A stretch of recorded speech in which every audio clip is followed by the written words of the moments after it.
ಆತ್ಮೀಯ ಸ್ಪರ್ಧಾರ್ಥಿಗಳಿಗೆಲ್ಲ Vidyasharade education teaching word YouTube ಚಾನಲ್ಗೆ ಆತ್ಮೀಯ ಸ್ವಾಗತ.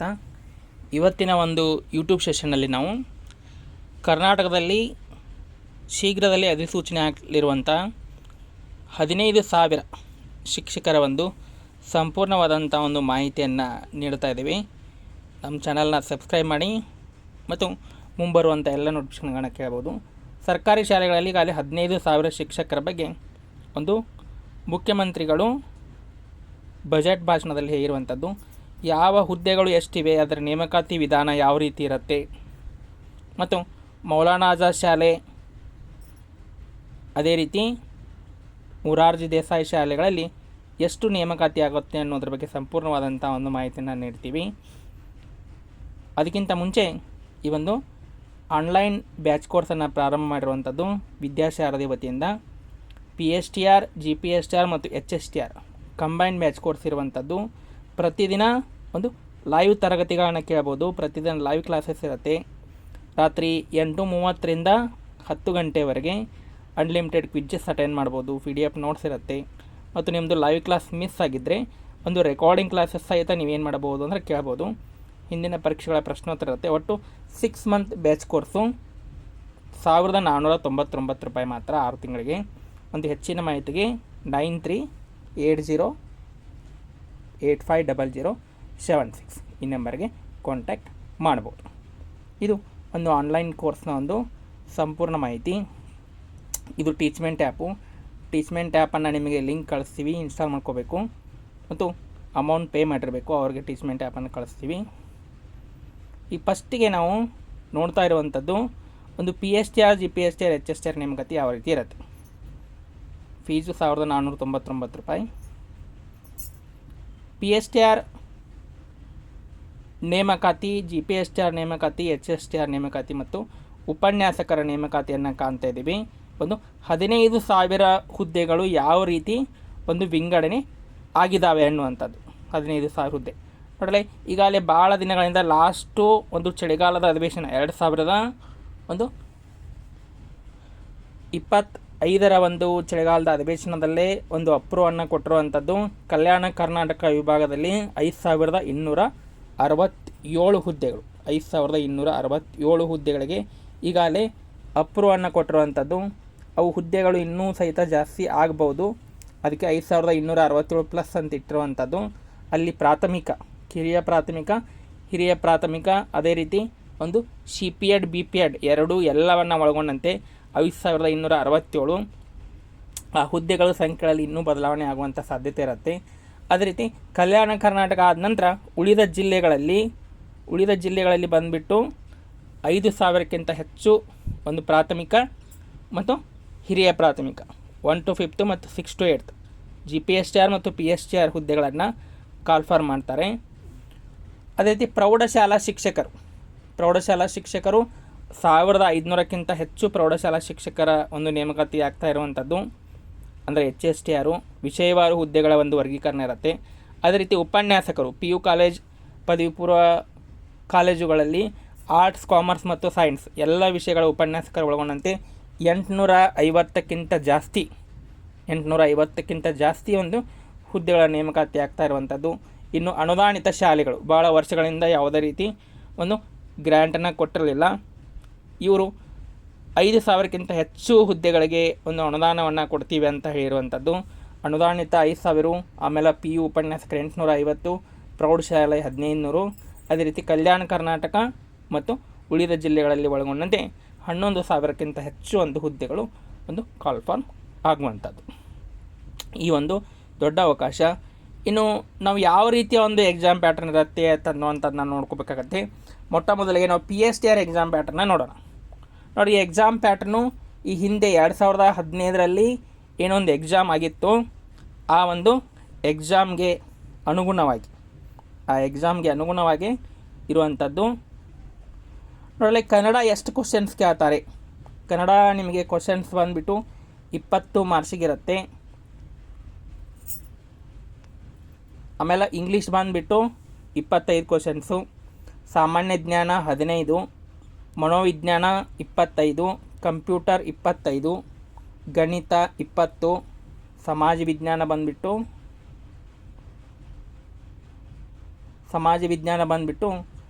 10 ಪ್ರಶ್ನೆಗಳು ಮತ್ತು ವಿಜ್ಞಾನ 10 ಪ್ರಶ್ನೆ, ಇವೆಲ್ಲ ಒಳಗೊಂಡಂತೆ 150 ಪ್ರಶ್ನೆಗಳ ಒಂದು MCQ model, multiple choice questions ಮಾಡೆಲಲ್ಲಿ ಏನು ಮಾಡ್ತಾರೆ ಅಂದ್ರೆ PSTR ಎಕ್ಸಾಮನ್ನು ಕಂಡಕ್ಟ್ ಮಾಡ್ತಾರೆ.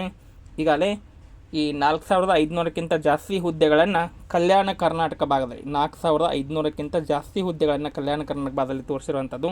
ಈ ಹುದ್ದೆಗಳಲ್ಲಿ ಇನ್ನೂ ಹೆಚ್ಚು ಕಡಿಮೆ ಆಗುವಂಥ ಸಾಧ್ಯತೆ ಇರುತ್ತೆ, ಯಾಕಂದರೆ GPSTR ಅತಿ ಕಡಿಮೆ ತೋರಿಸಿರುವಂಥದ್ದು. ಇದು PSTR ಎಕ್ಸಾಮ್ ಪ್ಯಾಟರ್ನ್ ಬಂದುಬಿಟ್ಟು.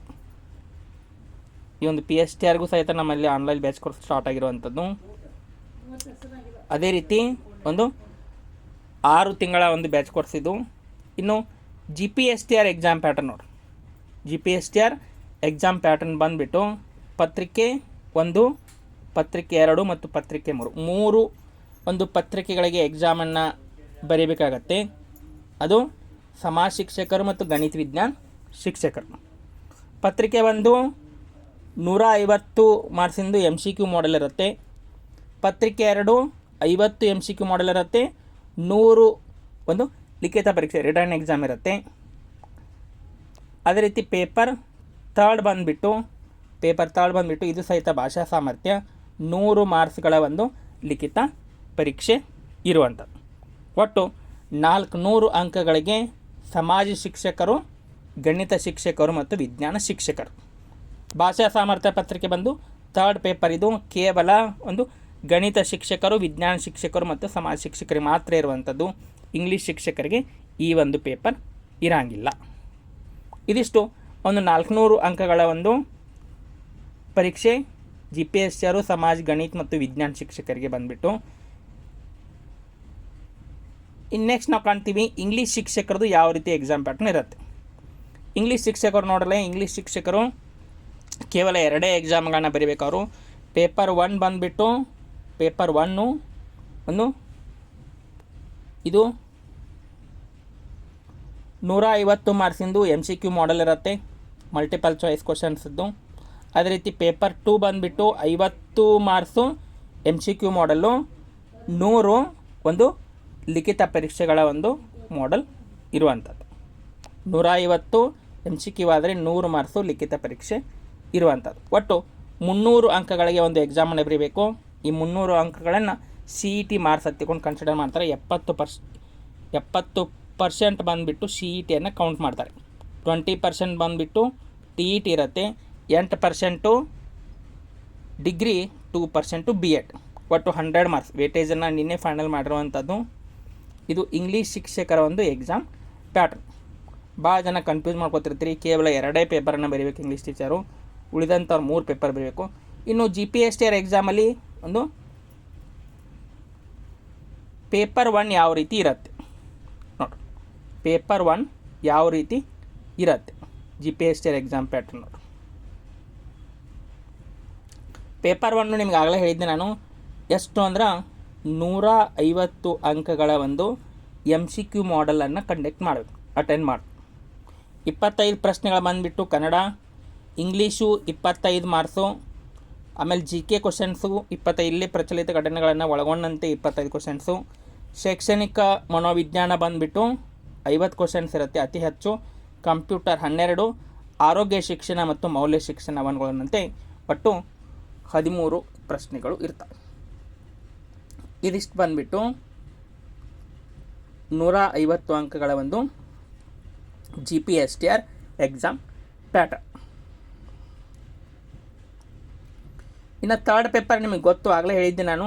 ಪೇಪರ್ 3 ಬಂದುಬಿಟ್ಟು ಪೇಪರ್ 3 ಒಂದು ಇದು ರಿಟರ್ನ್ ಎಕ್ಸಾಮ್ ಇರುತ್ತೆ. ಭಾಷಾ ಸಾಮರ್ಥ್ಯ ಒಂದು ಕನ್ನಡ ಮಾಧ್ಯಮ ಮತ್ತು ಇಂಗ್ಲೀಷ್ ಮಾಧ್ಯಮ ಶಾಲೆಯನ್ನು ಕಲಿತಂಥವ್ರು ಕನ್ನಡ ಭಾಷಾ ಸಾಮರ್ಥ್ಯ ಬರೀಬೇಕು. Urdu medium 1 to 10th Urdu medium ಕಲಿತಂಥವ್ರು ಉರ್ದು ಭಾಷಾ ಸಾಮರ್ಥ್ಯ ಬರೀತಾರೆ. ಮರಾಠಿ ಮೀಡಿಯಮ್ದವರು ಮರಾಠಿ, ತೆಲುಗು ಮೀಡಿಯಮ್ದವರು ತೆಲುಗು. ಇದು ಪೇಪರ್ 3 ಸಮಾಜ ಶಿಕ್ಷಕರು, ವಿಜ್ಞಾನ ಶಿಕ್ಷಕರು ಮತ್ತು ಗಣಿತ ಶಿಕ್ಷಕರಿಗೆ ಕಡ್ಡಾಯವಾಗಿರುವಂಥದ್ದು. 100 ಅಂಕಗಳ ಒಂದು ಲಿಖಿತ ಪರೀಕ್ಷೆಯನ್ನು ಅಟೆಂಡ್ ಮಾಡಬೇಕು. ಥರ್ಡ್ ಪೇಪರ್ ಬಂದುಬಿಟ್ಟಿದ್ದು ಇದು 10ನೇ ತರಗತಿಯ 10th ಸ್ಟೂಡೆಂಟ್ ಏನಿರ್ತಾನೋ ಆ ಒಂದು ಮಟ್ಟಕ್ಕೆ ಅನುಸಾರವಾಗಿ ಇರುವಂಥ ಒಂದು ಎಕ್ಸಾಮು, ರಿಟರ್ನ್ ಎಕ್ಸಾಮು. ಇದರಲ್ಲಿ ನಿಮಗೆ ಸಮಾನಾರ್ಥಕ ಪದಗಳನ್ನು ಕೇಳ್ತಾರೆ 5 ಮಾರ್ಕ್ಸಿಗೆ, ವಿರುದ್ಧ ಪದ ಇರುತ್ತೆ 5 ಮಾರ್ಕ್ಸಿಗೆ, ಆಮೇಲೆ ಸಮಾಸ, ಸಂಧಿ, ಗಾದೆ ಮಾತನ್ನು ಪೂರ್ಣಗೊಳಿಸುವಂಥದ್ದು, ನುಡಿಗಟ್ಟುಗಳ ಒಂದು ಅರ್ಥವನ್ನು ಬರೀಲಿಕ್ಕೆ ಕೇಳುವಂಥದ್ದು, ತತ್ಸಮ ತದ್ಭವ ಬರೀಲಿಕ್ಕೆ ಕೇಳುವಂಥದ್ದು, ಅನ್ಯ ದೇಶೀಯ ಪದ, ಟಿಪ್ಪಣಿ ಬರೆಯಿರಿ, ಯಾವುದಾದ್ರೂ ಒಂದು ವಾಕ್ಯ ಕೊಡ್ತಾರೆ ಅದರ ಬಗ್ಗೆ, ಲೇಖನ ಚಿಹ್ನೆಗಳನ್ನು ಗುರುತಿಸಲಿಕ್ಕೆ ಹೇಳುವಂಥದ್ದು, ಪತ್ರಲೇಖನ, ಪ್ರಬಂಧ, ಚಿತ್ರ ನೋಡಿ ಒಂದು ನಿಮ್ಮ ಅಭಿಪ್ರಾಯವನ್ನು ತಿಳಿಸಿ. ಈ ರೀತಿ ಒಂದು 10ನೇ ತರಗತಿಯ ವಿದ್ಯಾರ್ಥಿಯ ಮಟ್ಟಕ್ಕೆ ಇರುವಂಥ ಒಂದು ಪ್ರಶ್ನೆಗಳಿರುತ್ತೆ. ಈ ಒಂದು ಪರೀಕ್ಷೆ ಬಂದುಬಿಟ್ಟು 100 ಅಂಕಗಳಿರುತ್ತೆ, 2 ಗಂಟೆ ಒಂದು ಕಾಲಾವಧಿ ಇರುವಂಥದ್ದು. ಇದು ಒಂದು ಪೇಪರ್ 3 ಭಾಷಾ ಸಾಮರ್ಥ್ಯ. ನೆಕ್ಸ್ಟ್ ಬರ್ತೀವಿ GPSTR ಮತ್ತು PSTR ಆದ ನಂತರ HSTR ಎಕ್ಸಾಮ್ ಪ್ಯಾಟ್ರನ್. ನೋಡಿ, HSTR ಎಕ್ಸಾಮ್ದು ಭಾಳ ಜನ ಕನ್ಫ್ಯೂಷನ್ ಐತೆ ನಿಮಗೆ. TET ಆಗಿರಬೇಕು ಅಥವಾ ಇಲ್ಲೋ, TET ಪಾಸ್ ಆಗಿರಬೇಕು ಅಥವಾ ಇಲ್ವೋ ಅನ್ನುವಂಥದ್ದು ಭಾಳ ಜನರ ಒಂದು ಪ್ರಶ್ನೆ ಇರುವಂಥದ್ದು. HSTR ಎಕ್ಸಾಮ್ಗೆ ಯಾವುದೇ ರೀತಿಯಾದಂಥ ಒಂದು TET ಬೇಕಾಗಿಲ್ಲ. TET ಇರುವಂಥದ್ದು 1ರಿಂದ 8ನೇ ತರಗತಿ ಶಿಕ್ಷಕರಾಗುವಂಥವ್ರಿಗೆ ಮಾತ್ರ. ಅದಕ್ಕಾಗಿ HSTRನ್ನು ಯಾರೇ ನೀವು BEd ಆಗಿದ್ದರೂ ಸಹಿತ, ಯಾರೆಲ್ಲ ನೀವು BEdನ್ನು ಕಂಪ್ಲೀಟ್ ಮಾಡಿರ್ತೀರಿ, BA BEd ಅಥವಾ BSc BEdನ್ನು ಕಂಪ್ಲೀಟ್ ಮಾಡಿರ್ತೀರಿ, ಅವರು ಏನು ಮಾಡ್ಬೋದು ಅಂದರೆ ಈ ಎಕ್ಸಾಮನ್ನು ಅಟೆಂಡ್ ಮಾಡ್ಬೋದು. BA BEd ಮತ್ತು BSc BEd, BA BEd ಮತ್ತು BSc BEd ಆದಂಥವ್ರು ಕಂಪಲ್ಸರಿಯಾಗಿ ಒಂದು ಎಕ್ಸಾಮನ್ನು ಅಟೆಂಡ್ ಮಾಡ್ಬೋದು. ನೋಡಿ, ಎಕ್ಸಾಮ್ ಪ್ಯಾಟರ್ನ್ ಅಂತೂ 2 ಎಕ್ಸಾಮ್ಗಳನ್ನ ಬರೀಬೇಕು. ಪೇಪರ್ 1 ಬಂದುಬಿಟ್ಟು ನಿಮಗೆ GK ಪೇಪರ್ ಇರುತ್ತೆ. ನೋಡಿ, GK ಪೇಪರಲ್ಲಿ ಯಾವ ರೀತಿ ಅಂಕಗಳ ಒಂದು ಹಂಚಿಕೆ ಆಗಿರುವಂಥ, ಇದು MCQ ಮಾಡಲು, ಇದು ಎಲ್ಲ ಶಿಕ್ಷಕರಿಗಿರುವಂಥ ಒಂದು ಕಾಮನ್ ಪೇಪರ್. GK ಕ್ವಶನ್ಸು 25 ಇರುತ್ತೆ, ಕರೆಂಟ್ ಅಫೇರ್ಸ್ ಒಳಗೊಂಡಂತೆ. ಶೈಕ್ಷಣಿಕ ಮನೋವಿಜ್ಞಾನ 25 ಕ್ವಶನು, ಮೆಂಟಲ್ ಎಬಿಲಿಟಿ ಬಂದುಬಿಟ್ಟು 25 ಕ್ವಶನು, ಇಂಗ್ಲೀಷು 12, ಕಂಪ್ಯೂಟರ್ 13. ಒಟ್ಟು 100 ಅಂಕಗಳ ಒಂದು ಎಕ್ಸಾಮನ್ನು ಬರೀತೀರಿ. ಇದು ಕಾಮನ್ ಪೇಪರು, GK ಪೇಪರು ಎಲ್ಲರಿಗೂ ಕಡ್ಡಾಯವಾಗಿ ಇರುವಂಥದ್ದು. ಇದಾದ ನಂತರ ಇನ್ನೊಂದು ಎಕ್ಸಾಮ್ ಬರೀತೀರಿ, ಅದು ಪೇಪರ್ 2. ನೀವು ಒಂದು ಪದವಿಯಲ್ಲಿ ಯಾವ ವಿಷಯಗಳನ್ನ ಕಲ್ತಿರ್ತೀರಿ ಅದರ ಆಧಾರದ ಮೇಲೆ ಇರುತ್ತೆ. ಇದು ಸಮಾಜ ವಿಜ್ಞಾನ ಶಿಕ್ಷಕರಾಗುವಂಥವ್ರಿಗೆ, ಸೆಕೆಂಡ್ ಪೇಪರ್ ಇರುತ್ತೆ. ಗಣಿತ ಶಿಕ್ಷಕರಾಗೋರಿಗೆ ಸೆಕೆಂಡ್ ಪೇಪರ್ ಇರುತ್ತೆ. ಇಂಗ್ಲೀಷ್ ಶಿಕ್ಷಕರಿಗೆ, ಕನ್ನಡ ಶಿಕ್ಷಕರಿಗೆ, ಹಿಂದಿ ಶಿಕ್ಷಕರಿಗೆ ಮತ್ತು ದೈಹಿಕ ಶಿಕ್ಷಕರಿಗೆ ಎಲ್ಲ ರೀತಿಯ ಒಂದು ಸೆಕೆಂಡ್ ಪೇಪರು. ಅವರೇನು ಒಂದು ಅಭ್ಯಾಸ ಮಾಡಿರ್ತಾರಲ್ಲ, ಅವ್ರ ಅಭ್ಯಾಸ ಮಾಡಿರುವಂಥದ್ರ ಆಧಾರದ ಮೇಲೆ ಒಂದು ನಿರ್ದಿಷ್ಟ ಪತ್ರಿಕೆಯನ್ನು ಬರೀಬೇಕಾಗತ್ತೆ. ಅದು ಸೆಕೆಂಡ್ ಪೇಪರ್, ಸ್ಪೆಸಿಫಿಕ್ ಪೇಪರ್, ಇದು ನಿರ್ದಿಷ್ಟ ಪತ್ರಿಕೆ. ನೋಡಿ, ಸಮಾಜ ವಿಜ್ಞಾನ ಶಿಕ್ಷಕರಿಗೆ 100 ಅಂಕಗಳ MCQ ಮಾಡೆಲ್ ಇರುತ್ತೆ. ಅಲ್ಲಿ ಇತಿಹಾಸ ಕ್ವಶನ್ಸ್ ಇರ್ತವೆ, ಭೂಗೋಳ, ಅರ್ಥಶಾಸ್ತ್ರ, ಸಂವಿಧಾನ, ಸಮಾಜಶಾಸ್ತ್ರ, ವ್ಯವಹಾರ ಅಧ್ಯಯನ ಮತ್ತು ಬೋಧನಾಶಾಸ್ತ್ರ, ಪೆಡಗಾಜಿ ಕ್ವಶನ್ಸು ಸಹಿತ ಇರುವಂಥ, ಇದು ಸಹಿತ 100 ಅಂಕಗಳಿಗೆ ಇರುವಂಥದ್ದು. HSTR ಪೇಪರ್ 2 ನಿರ್ದಿಷ್ಟ ಪತ್ರಿಕೆ, ಸ್ಪೆಸಿಫಿಕ್ ಪೇಪರ್. ಯಾರೆಲ್ಲ ಒಂದು ಪದವಿಯ ಹಂತದಲ್ಲಿ ಕಡ್ಡಾಯವಾಗಿ 2 ವಿಷಯಗಳನ್ನ ಕಲ್ತಿರಬೇಕು, ಇತಿಹಾಸ ಆಮೇಲೆ ರಾಜ್ಯಶಾಸ್ತ್ರ,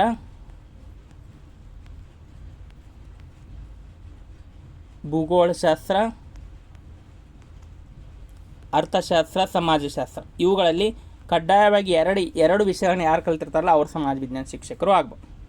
ಇತಿಹಾಸ, ರಾಜ್ಯಶಾಸ್ತ್ರ, ಭೂಗೋಳಶಾಸ್ತ್ರ, ಅರ್ಥಶಾಸ್ತ್ರ ಮತ್ತು ಸಮಾಜಶಾಸ್ತ್ರ, ಇವು 5 ಸಬ್ಜೆಕ್ಟ್ಗಳಲ್ಲಿ 2 ಸಬ್ಜೆಕ್ಟ್ಗಳನ್ನ ಕಲ್ತಂಥವ್ರು ಒಂದು ಸಮಾಜ ವಿಜ್ಞಾನ ಶಿಕ್ಷಕರ ಹುದ್ದೆಗೆ ಅರ್ಜಿಯನ್ನು ಸಲ್ಲಿಸ್ಬೋದು, ಸೋಷಿಯಲ್ ಟೀಚರ್. ಇನ್ನು ನೆಕ್ಸ್ಟ್ ಇಲ್ಲಿ ಕನ್ನಡ ಟೀಚರ್ ಹೇಳ್ತಾ ಇದ್ದೀವಿ.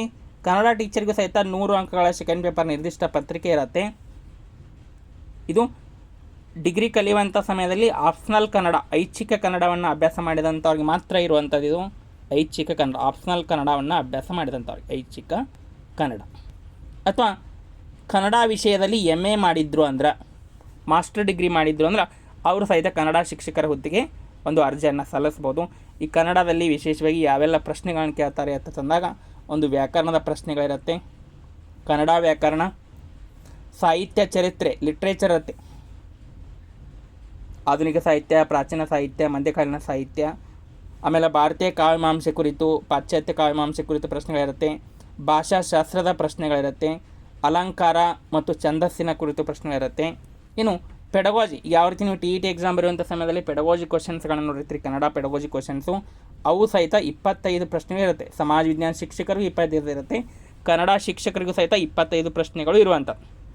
ಇದು ಕನ್ನಡ ಭಾಷಾ ಶಿಕ್ಷಕರದು. ಇಲ್ಲಿ ನಿಮಗೆ 2 ಮಾಡಲ್ಸನ್ನು ತೋರಿಸಿದ್ವಿ, ಕನ್ನಡ ಶಿಕ್ಷಕರು ಮತ್ತು ಸಮಾಜ ವಿಜ್ಞಾನ ಶಿಕ್ಷಕರು. ಇದೇ ರೀತಿ ಸೆಕೆಂಡ್ ಪೇಪರ್ ಸ್ಪೆಸಿಫಿಕ್ ಪೇಪರ್ಗಳು ಗಣಿತ ಶಿಕ್ಷಕರಿಗೂ ಇರುತ್ತೆ, ವಿಜ್ಞಾನ ಶಿಕ್ಷಕರಿಗೆ ಬಯೋಲಾಜಿಕಲ್ ಸೈನ್ಸ್ ಅವರು ಬೇರೆ ಇರುತ್ತೆ, ದೈಹಿಕ ಶಿಕ್ಷಕರು ಬೇರೆ ಇರುತ್ತೆ, ಹಿಂದಿ ಟೀಚರ್ ಇರುತ್ತೆ. ಅದರ ಈ ಒಂದು ಜಿ ಕೆ ಪೇಪರ್ ಮಾತ್ರ ಇದು ಎಲ್ಲರಿಗೂ ಕಾಮನ್ ಆಗಿ ಇರುವಂಥದ್ದು. ಪತ್ರಿಕೆ 1 ಸಾಮಾನ್ಯ ಜ್ಞಾನ, ಇದು ಎಲ್ಲರಿಗೂ ಸಹಿತ ಒಂದೇ ರೀತಿ ಕಾಮನ್ ಪೇಪರ್ ಹತ್ತಿಕೊಂಡು ಕರಿತೀವಿ, ಒಂದೇ ಪೇಪರ್ ಇರುವಂಥದ್ದು. HSTR ನೋಡಿದ್ವಿ, PSTR ನೋಡಿದ್ವಿ, GPSTR ನೋಡಿದ್ವಿ. ಇನ್ನು ನೆಕ್ಸ್ಟ್ ಕಾಣ್ತೀವಿ ನಾವು ಒಂದು ಪದವಿ ಪೂರ್ವ ಉಪನ್ಯಾಸಕರ ನೇಮಕಾತಿ ವಿಧಾನ. ಭಾಳ ಜನರಿಗೆ ಕನ್ಫ್ಯೂಷನ್ ಐತಿ, PU ಕಾಲೇಜ್ ಲೆಕ್ಚರರ್ ಆಗ್ಬೇಕಾರೆ ಎಷ್ಟು ಎಕ್ಸಾಮ್ಗಳನ್ನ ಬರೀಬೇಕು ಮತ್ತು ಏನೆಲ್ಲ ಅರ್ಹತೆ ಆಗಿರಬೇಕು ಅಂತ ತಿಳ್ಕೊಂಡು ನೋಡ್ರಲೆ. ಕಂಪಲ್ಸರಿಗ MA + B.Ed MA ಆಗಿರಬೇಕು ಮತ್ತು B.Ed ಆಗಿರಬೇಕು. ಅವರು ಪದವಿ ಪೂರ್ವ ಉಪನ್ಯಾಸಕರ ನೇಮಕಾತಿಗೆ ಅರ್ಹತೆಯನ್ನು ಹೊಂದಿದಂತೆ ಅವರು ಎಕ್ಸಾಮನ್ನು ಕಟ್ಬೋದು. ಎಷ್ಟು ಹುದ್ದೆಗಳು ಬಂದುಬಿಟ್ಟು ಅಂದರೆ ನಿಮ್ಗೆ ಆಗಲೇ ಹೇಳಿದ್ವಿ, 850ಕ್ಕಿಂತ ಜಾಸ್ತಿ ಹುದ್ದೆಗಳಿರುವಂಥದ್ದು. ಇಲ್ಲಿ ಪ್ರಮುಖವಾಗಿ ಈ ಹಿಂದೆ ನಡೆದಿರುವಂಥ 2019ರಲ್ಲಿ ಏನೆಂದು ಎಕ್ಸಾಮ್ ಕಂಡಕ್ಟ್ ಮಾಡಿದ್ರು, KA ವತಿಯಿಂದ ಎಕ್ಸಾಮ್ ಕಾಲ್ ಮಾಡಿದ್ರು. ಆವಾಗ ಕಡ್ಡಾಯ ಕನ್ನಡ ಅನ್ನುವಂಥ ಒಂದು ಎಕ್ಸಾಮನ್ನು ತೊಗೋತಿದ್ರು 150 ಕ್ವಶನ್ಗಳಿಗೆ. ಇಲ್ಲಿ ನೀವು ಕಂಪಲ್ಸರಿಯಾಗಿ 50 ಅಂಕಗಳನ್ನು ತೊಗೋಬೇಕಾಗಿತ್ತು. ಆದರೆ ಈ ಬಾರಿ ಈ ಎಕ್ಸಾಮನ್ನು ಕಂಡಕ್ಟ್ ಮಾಡ್ತಾರಲ್ಲೋ ಗ್ಯಾರಂಟಿ ಇಲ್ಲ. ಯಾಕಂದರೆ ಫಸ್ಟ್ ಲ್ಯಾಂಗ್ವೇಜ್ 10th ಫಸ್ಟ್ ಲ್ಯಾಂಗ್ವೇಜನ್ನು ಅಥವಾ ಸೆಕೆಂಡ್ ಲ್ಯಾಂಗ್ವೇಜನ್ನು ಕಲ್ತಂಥವ್ರಿಗೆ ತೊಗೊಳಂಗಿಲ್ಲ ಹತ್ತಿಕೊಂಡು ಸರ್ಕಾರ ನೋಟಿಫಿಕೇಶನ್ ಮಾಡಿರುವಂಥದ್ದು. ಆದರೂ ಸಹಿತ ನಿಮ್ಗೆ ಗೊತ್ತಿರಲಿ ಅಂತ ಹೇಳ್ತಾ ಇದ್ದೇವೆ. ಕಡ್ಡಾಯ ಕನ್ನಡ 150 ಮಾರ್ಕ್ಸಿಂದ ಇತ್ತು, 50 ಅಂಕಗಳ ಎಲಿಜಿಬಿಲಿಟಿ, ಇದು ಕೌಂಟ್ ಆಗಲ್ಲ, ಇದು ಕೇವಲ ಎಲಿಜಿಬಿಲಿಟಿ ಮಾತ್ರ. ಇನ್ನು ಸೆಕೆಂಡ್ ಪೇಪರ್ ಬಂದುಬಿಟ್ಟು ಭಾಳ ಜನ ಕೇಳಿದ್ರೆ ಸೆಕೆಂಡ್ ಪೇಪರ್ GK ಇರ್ತೈತೋ ಅಥವಾ ಸ್ಪೆಸಿಫಿಕ್ ಪೇಪರ್ ಇರ್ತೈತೋ ಅಂದ್ಕೊಂಡು ಸೆಕೆಂಡ್ ಪೇಪರ್ ಬಂದುಬಿಟ್ಟು ಸಹಿತ ನೀವು MA MCom ಮತ್ತು MSCಯಲ್ಲಿ ಯಾವ ವಿಷಯವನ್ನು ಕಲ್ತಿರ್ತಿಲ್ಲ ಅದೇ ವಿಷಯದ ಒಂದು ನಿರ್ದಿಷ್ಟ ಪತ್ರಿಕೆ 1 ಮತ್ತು ನಿರ್ದಿಷ್ಟ ಪತ್ರಿಕೆ 2 ಅಟೆಂಡ್ ಮಾಡಬೇಕು. ಇದು 100 ಮಾರ್ಕ್ಸು, ಇದು 100 ಮಾರ್ಕ್ಸು. ಮತ್ತು PU ಕಾಲೇಜ್ ಉಪನ್ಯಾಸಕರ ನೇಮಕಾತಿ ಕಂಪಲ್ಸರಿಯಾಗಿ CET ಅಂಕಗಳ ಆಧಾರದ ಮೇಲೇ ಆಯ್ಕೆ ಆಗುವಂಥದ್ದು. CET ಅಂಕಗಳ ಆಧಾರದ ಮೇಲೆ ಇದು 100 ಮಾರ್ಕ್ಸು, ಇದು 100 ಮಾರ್ಕ್ಸು. 200 ಮಾರ್ಕ್ಸ್ಗೆ ಯಾರು ಒಂದು ಅತಿ ಹೆಚ್ಚು ಅಂಕಗಳನ್ನ ತೆಗಿತಾರೆ ಅವರು ಸೆಲೆಕ್ಟ್ ಆಗುವಂಥದ್ದು. ಇಲ್ಲಿ GK ಪೇಪರ್ ಇರಲ್ಲ, ನಿರ್ದಿಷ್ಟ ಪತ್ರಿಕೆ 1 ನಿರ್ದಿಷ್ಟ ಪತ್ರಿಕೆ 2 ಸಹಿತ ನೀವು ಮಾಸ್ಟರ್ ಡಿಗ್ರಿಯಲ್ಲಿ ಕಲ್ತಿರುವಂಥದ್ದೇ ಇರುವಂಥದ್ದು. ಇದು ಆನ್ಲೈನ್ ಕ್ಲಾಸ್ನ ಮಾಹಿತಿ. ಪ್ರತಿದಿನ ಒಂದು ಲೈವ್ ಕ್ಲಾಸಸ್ ನೋಡ್ಬೋದು, ರೆಕಾರ್ಡಿಂಗ್ ಕ್ಲಾಸಸ್ ಇರುತ್ತೆ, ಸ್ಟಡಿ ಮಟೀರಿಯಲ್ ಕೊಡ್ತೀವಿ, ಕ್ವಿಜ್ಜಸ್ ಅಟೆಂಡ್ ಮಾಡ್ಬೋದು. ಮತ್ತು ಈ PU ಕಾಲೇಜ್ ಉಪನ್ಯಾಸಕರ ನೇಮಕಾತಿಗೆ ಸಂಬಂಧಪಟ್ಟಂತೆ ಯಾವುದೇ ವಿಷಯವಾರು ಹುದ್ದೆಗಳು ಎಷ್ಟು ಅದಾವು ಅನ್ನುವಂಥ ಇನ್ನೂ ಲಭ್ಯ ಆಗಿಲ್ಲ. ಇದು ಮಾರ್ಚ್ ಅಂತ್ಯದ ವೇಳೆಗೆ ಒಂದು ಹೊರಬರುವಂಥ ಸಾಧ್ಯತೆ ಇರುವಂಥದ್ದು. ಇನ್ನು ನೆಕ್ಸ್ಟ್ ಬರ್ತೀವಿ ನಾವಿಲ್ಲಿ ಮೊರಾರ್ಜಿ ದೇಸಾಯಿ ವಸತಿ ಶಾಲೆಗಳಲ್ಲಿ ಒಂದು ಶಿಕ್ಷಕರ ನೇಮಕಾತಿ. ನಿಮಗೆ ಇನ್ನೊಂದು ಮಾತು ಗೊತ್ತಿರಲಿ, ಈ ಒಂದು ಶಿಕ್ಷಕರ ನೇಮಕಾತಿಯಲ್ಲಿ ಮೊರಾರ್ಜಿ ದೇಸಾಯಿ ಶಿಕ್ಷಕರ ಒಂದು ನೇಮಕಾತಿಯಲ್ಲಿ ಕಡ್ಡಾಯವಾಗಿ ಒಂದು TETಯನ್ನು ಪಾಸ್ ಆಗಿರಲೇಬೇಕು. ಅವರು ಇತ್ತೀಚೆಗೆ 2 ವರ್ಷಗಳ ಹಿಂದೆ ಒಂದು ವೃಂದ ನೇಮಗಳನ್ನ ಬಿಟ್ಟಿದ್ದರು. ಅದರಲ್ಲಿ ಒಂದು TET ಕಂಪಲ್ಸರಿ ಅನ್ನುವಂಥ ಹೇಳುವಂಥದ್ದು. TET ಆದಂಥವ್ರು ಮಾತ್ರ ಈ ಒಂದು ಪರೀಕ್ಷೆಗಳನ್ನ ಕಟ್ಟಲಿಕ್ಕೆ ಸಾಧ್ಯ ಆಗುವಂಥದ್ದು. ಇಲ್ಲಿ ಎಷ್ಟು ಹುದ್ದೆಗಳು ಅಂತಂದಾಗ ಕನ್ನಡ ಶಿಕ್ಷಕರದ್ದು ಬಂದುಬಿಟ್ಟು 100 ಹುದ್ದೆಗಳು, ಕನ್ನಡ ಟೀಚರ್ 100 ಹುದ್ದೆ ಅದಾವು, ಇಂಗ್ಲೀಷ್ ಟೀಚರ್ದು 100 ಹುದ್ದೆ, ಹಿಂದಿ ಶಿಕ್ಷಕರು ಬಂದುಬಿಟ್ಟು 50 ಹುದ್ದೆಗಳು. ಅದೇ ರೀತಿ ಒಂದು ಗಣಿತ ಶಿಕ್ಷಕರು 100 ಅದಾವು, ವಿಜ್ಞಾನ ಶಿಕ್ಷಕರು 100 ನೋಡಿ. ಸಮಾಜ ವಿಜ್ಞಾನ ಶಿಕ್ಷಕರು 150. ಯಾಕಂದ್ರೆ ಕಳೆದ ಬಾರಿ ಕಾಲ್ಫಾರ್ ಮಾಡಿದಂಥ ಸಮಯದಲ್ಲಿ ಸಾಕಷ್ಟು ಹುದ್ದೆಗಳು ಉಳಿದು ಬಿಟ್ಟಿದ್ವು, ಅದಕ್ಕೆ 150 ಇಟ್ಟಿದ್ದಾರೆ. ಕಂಪ್ಯೂಟರ್ ಶಿಕ್ಷಕರು 50, ದೈಹಿಕ ಶಿಕ್ಷಕರು ಫಿಸಿಕಲ್ ಟೀಚರ್ 75, ವಾರ್ಡನ್ ಪೋಸ್ಟ್ ಬಂದುಬಿಟ್ಟು 75. ಇನ್ನು FDA ಪ್ರಥಮ ದರ್ಜೆ ಸಹಾಯಕರು ಅವು ಸಹಿತ 75 ಹುದ್ದೆಗಳು ಇರುವಂಥದ್ದು. ಇದು ಮೊರಾರ್ಜಿ ದೇಸಾಯಿ ವಸತಿ ಶಾಲಾ ಶಿಕ್ಷಕರಲ್ಲಿ ಒಂದು ನೇಮಕಾತಿ. ಇದು ಯಾವ ರೀತಿ ಅಂದರೆ ವಿಶೇಷವಾಗಿ ಎಕ್ಸಾಮ್ ಪ್ಯಾಟರ್ನ್ ಕೇಳ್ಬೋದು. ಮುಂಚೆ ಏನು ಮಾಡ್ತಿದ್ರು ಅಂದ್ರೆ ಕಮ್ಯುನಿಕೇಷನನ್ನು ಇಡ್ತಿದ್ರು. ಕಮ್ಯುನಿಕೇಷನ್ ಅಂದ್ರೆ ಪೇಪರ್ 1 ಕಂಪಲ್ಸರಿ ಒಂದು GK ಪೇಪರ್ ಇರುತ್ತೆ. ಸೆಕೆಂಡ್ ಪೇಪರ್ ಬಂದುಬಿಟ್ಟು Kannada English computer 100 ಅಂಕಗಳಿಗೆ, GK 100, Kannada computer English 100 ಅಂಕ, ಒಟ್ಟು 200 ಮಾರ್ಕ್ಸ್ಗಳಿಗೆ ಬಂದುಬಿಟ್ಟು ಇದು ನೇಮಕಾತಿ ಆಗುವಂಥದ್ದು. ಮೊರಾರ್ಜಿ ದೇಸಾಯಿ ವಸತಿ ಶಾಲೆಗಳಲ್ಲಿ. ಕೆ ಎದವರು ಕಂಡಕ್ಟ್ ಮಾಡಿದ್ದು ಕಳೆದ ಬಾರಿ. ಈ ಬಾರಿ ಇನ್ನು ನೆಕ್ಸ್ಟ್ ಕಾಣ್ತೀವಿ ಮೌಲಾನಾ ಆಜಾದ್ ಅಲ್ಪಸಂಖ್ಯಾತರ ಕಲ್ಯಾಣ ಇಲಾಖೆಯಿಂದ ನಡೆಸಲ್ಪಡುವಂಥ ಒಂದು 300ಕ್ಕಿಂತ ಹೆಚ್ಚು ಮೌಲಾನಾ ಆಜಾದ್ ಶಾಲೆಗಳು ಕಾರ್ಯನಿರ್ವಹಿಸ್ತಾ ಇರುವಂಥದ್ದು. ಆ ಮೌಲಾನಾ ಆಜಾದ್ ಮಾದರಿ ಶಾಲೆಗಳಲ್ಲಿ ಒಂದು ನೇಮಕಾತಿ ಆಗ್ತಿರುವಂಥದ್ದು. ಈಗಾಗಲೇ ಫೈನಾನ್ಷಿಯಲ್ ಅಪ್ರೂವಲ್ ಸಹಿತ ಸಿಕ್ಕಿರುವಂಥದ್ದು. ಎಷ್ಟು ಹುದ್ದೆಗಳು ಅಂದ್ರೆ 700ಕ್ಕಿಂತ ಅತಿ ಹೆಚ್ಚು ಹುದ್ದೆಗಳನ್ನು ನೇಮಕಾತಿ ಮಾಡ್ತಿರುವಂಥ. ಕನ್ನಡ ಭಾಷಾ ಶಿಕ್ಷಕರು ಬಂದುಬಿಟ್ಟು 100, ಇಂಗ್ಲೀಷ್ ಭಾಷಾ ಶಿಕ್ಷಕರು 100 ಹುದ್ದೆಗಳು, HK ಮತ್ತು ನಾನ್ HK ಒಳಗೊಂಡಂತೆ ಇದು. ಅದೇ ರೀತಿ ಉರ್ದು ಭಾಷಾ ಶಿಕ್ಷಕರದ್ದು 100, ಗಣಿತ ಶಿಕ್ಷಕರು 100 ಹುದ್ದೆಗಳು. ಅದೇ ರೀತಿ ವಿಜ್ಞಾನ ಶಿಕ್ಷಕರು 100 ಹುದ್ದೆ, ಸಮಾಜ ಶಿಕ್ಷಕರು 100 ಹುದ್ದೆ. ಇನ್ನು ಕೊನೆಯದಾಗಿ ಬಂದುಬಿಟ್ಟು ಮುಖ್ಯ ಗುರುಗಳು Maulana Azad head master post ಬಂದುಬಿಟ್ಟು 100 ಹುದ್ದೆ. ಈಗ ಮುಂಚೆ 2019ರಲ್ಲಿ ಒಂದು 700 ಹುದ್ದೆಗಳ ಒಂದು ನೇಮಕಾತಿಯನ್ನು ಮಾಡಿದರು. ಅದರ ನಂತರ ಈಗ ಮತ್ತೆ ಒಂದು 700 ಹುದ್ದೆಗಳ ಒಂದು ನೇಮಕಾತಿಗೆ ಒಂದು ಅಧಿಸೂಚನೆ ಹೊರಡಿಸುವಂಥ ಸಾಧ್ಯತೆ ಇರುವಂಥದ್ದು. ಇವುಗಳ ಜೊತೆ ಅಲ್ಪಸಂಖ್ಯಾತರ ಕಲ್ಯಾಣ ಇಲಾಖೆ ವತಿಯಿಂದ ನಡೆಸಲ್ಪಡುವಂಥ ಮೊರಾರ್ಜಿ ವಸತಿ ಶಾಲೆಗಳಲ್ಲಿ ಮತ್ತು ಮೊರಾರ್ಜಿ ಪದವಿ ಪೂರ್ವ ಅಲ್ಪಸಂಖ್ಯಾತ ಕಾಲೇಜುಗಳಲ್ಲಿ ಸಹಿತ ಒಂದು ನೇಮಕಾತಿ ಆಗ್ತಾ ಇರುವಂಥದ್ದು. ಈ ಎಲ್ಲ ಒಂದು ಹುದ್ದೆಗಳಿಗೆ ಅಧಿಸೂಚನೆ ಶೀಘ್ರವೇ ಒಂದು ಮಾರ್ಚ್ 3ನೇ ವಾರದಲ್ಲಿ ಒಂದು ಹೊರಡಿಸುವಂಥ ಒಂದು ಸಾಧ್ಯತೆ ಇರುವಂಥದ್ದು. ಅದಕ್ಕಾಗಿ ನೀವು ಈಗಿನಿಂದಲೇ ಏನು ಮಾಡ್ಬೋದು ಆ ಥರ ಒಂದು ಸ್ಟಡಿಯನ್ನು ಮಾಡಲಿಕ್ಕೆ ಪ್ರಾರಂಭ ಮಾಡ್ಬೋದು. ಈಗಿನಿಂದಲೇ ಈಗಾಗಲೇ ಒಂದು ರೋಸ್ಟ್ರನ್ನು ರೆಡಿ ಮಾಡ್ತಾ ಇರುವಂಥದ್ದು. ರೋಸ್ಟ್ರ್ಗಳ ನಂತರ ಒಂದು ಮಾರ್ಚ್ 3ನೇ ವಾರದಲ್ಲಿ ನೇಮಕಾತಿ ಪ್ರಕ್ರಿಯೆಗಳು ಆರಂಭ ಆಗುವಂಥ ಸಾಧ್ಯತೆ ಇರುವಂಥದ್ದು. ಮಾರ್ಚ್ 3ನೇ ವಾರ.